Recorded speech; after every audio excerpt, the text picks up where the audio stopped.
అయ్యా జూపల్లి కృష్ణారావు గారు, మీకు పని లేదేమో కానీ మాకు చాలా పని ఉన్నది. దయచేసి ఆ విషయం గుర్తుపెట్టుకో. మీరు ముందు సవాలు చేసి మా తెలంగాణ భవన్కి వస్తామని చెప్పి మేమన్నీ ఆధారాలతో సిద్ధంగా ఉంటే మా నాయకులు కేటీఆర్ గారు, హరీష్ రావు గారు, మేమందరం కూడా మీకోసం ఒక ఖరీదైన శాలువా, ఖరీదైన పుష్పగుచ్చం తీసుకొని మేమందరం కూడా మీకోసం 1000 కళ్ళతో ఉదయం 10 గంటలకు నిన్న తెలంగాణ భవన్లో వేచి చూస్తూ ఉంటే మీరు తోక ముడుచుకొని పారిపోయారు.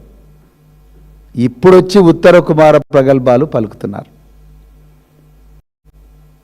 మాకు చాలా పనులు ఉంటాయి కృష్ణారావు గారు, మీలాగా గాల్లో దిగం.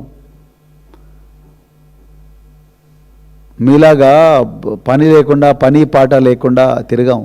భారత రాష్ట్ర సమితి అంటే ప్రతిరోజు ప్రజల కోసం ఆలోచించి ఆ ఆలోచనలను అమలు చేసే పార్టీ, ఆచరణలో పెట్టే పార్టీ.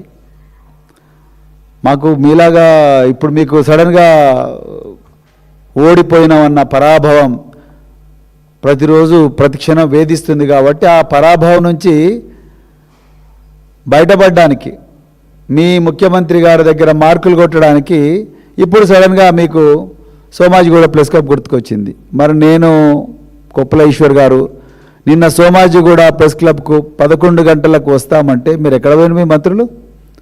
గన్ పార్క్ పోతారా? మరి గన్ పార్కు కేటీఆర్ గారిని, హరీష్ రావు గారిని రమ్మంటే మరి హరీష్ రావు గారు మేమందరం ఇదే ట్రంక్